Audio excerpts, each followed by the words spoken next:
Hey everybody, BK with Masada Tactical here with another video. Today I want to talk about a topic that A comes up a lot, but B, something that's very close to my heart and I see as a deficiency with a lot of people that train, specifically when we talk about using tools such as blades, guns, and so forth. We get real proficient at using those tools, either at shooting or knife fighting or stick fighting, whatever your discipline may be or whatever the tool that you carry is. But we don't spend enough time in working on getting that tool into the fight. For example, if you train knife fighting, do you work on creating space, getting the knife into the fight, and then work on your angles and striking and so forth, right?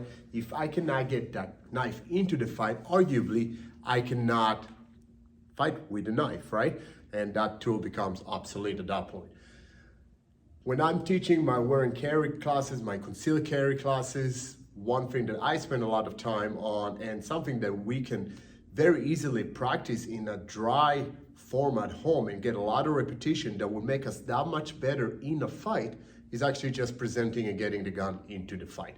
So today I'm going to use my regular duty carry just so you guys can see, empty magazine and empty chamber for training purposes. And as always, if you guys are going to practice at home, make sure that your area, your training area, is a sterile area, meaning there is no ammunition anywhere around for safety, just not worth the potential accidents. If you are going to do dry training at home, make sure you dedicate an area that at no point ever ammunition is introduced into that area. That is your training area, and that is a maybe dummy round. And if you have a laser training cartridge such as a Mantis type system, those can be in there, but no live ammo.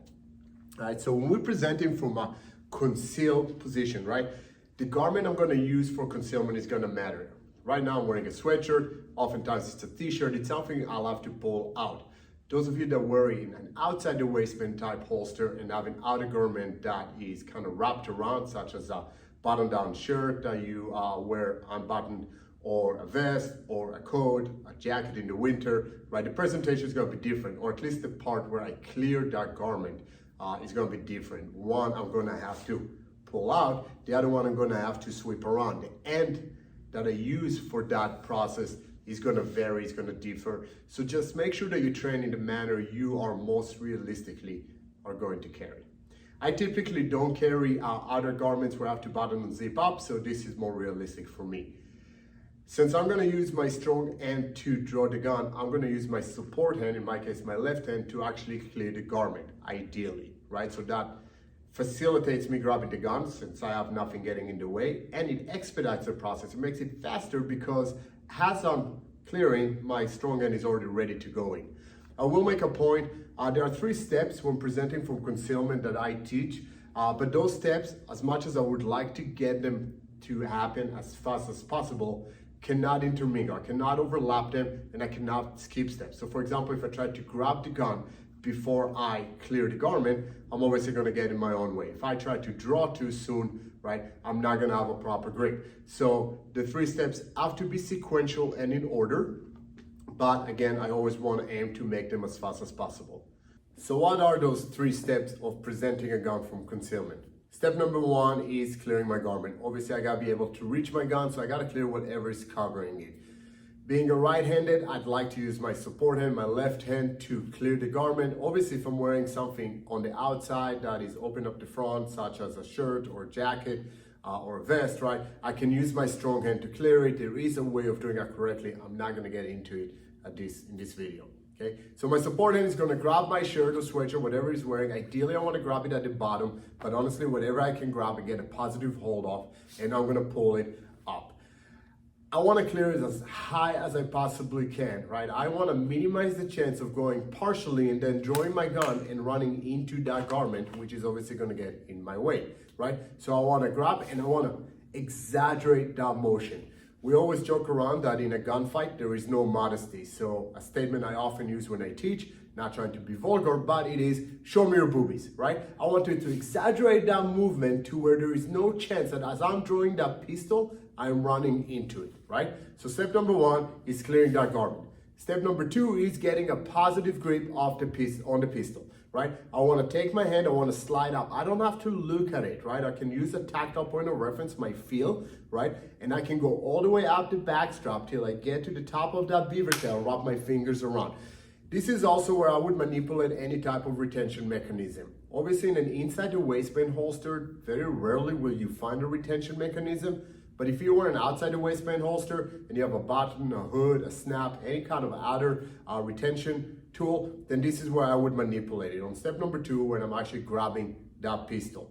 Knowing that in most fights, I am most likely to engage at least initially one-handed, specifically if working from concealment, and specifically if, as we call, somebody gets a drop on me or getting ambushed where I'm not already prepared with both hands on the gun, kind of moving around, clearing a structure, right?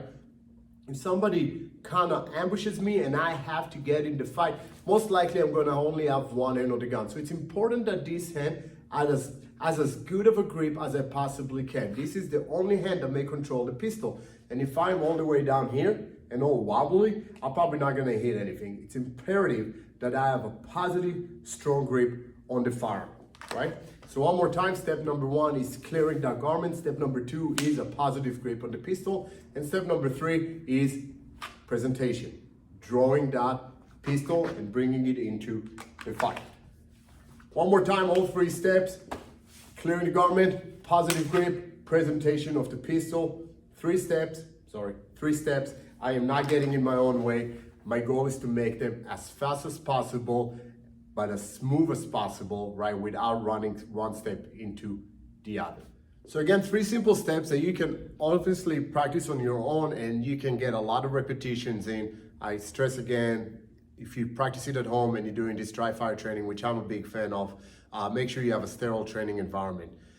Many of us go to the range. Most ranges do not allow you to work from concealment, and even if they do, most people don't take the time to train it enough, right? So it's something that's certainly worth its weight in gold. I don't care how good your shooting is, if you cannot get a gun in the fight, it is pointless anyways.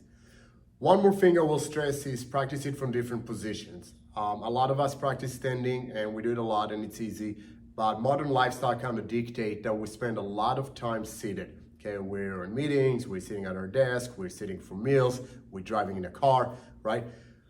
Practice drawing from a seated position every so often as well, because realistically speaking, carjacking type events, right? If you are with a family at a restaurant, if something happens in a corporate environment like an active shooter, there is a chance where you may have to draw from that position.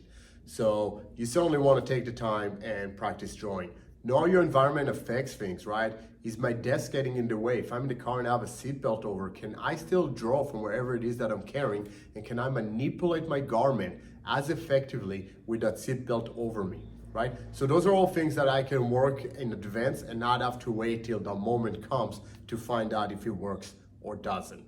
As always, I want to thank you for watching this video. I also would like to ask for you to follow us on social media. If you are on Instagram, please check @MasadaTactical. Certainly subscribe and follow us on YouTube. And if you ever have any question and you want to drop us a line, if there's a skill you want to see us address, a question about something we already covered and you just want our feedback on, feel free to reach out to us through our website, www.masadatactical.com.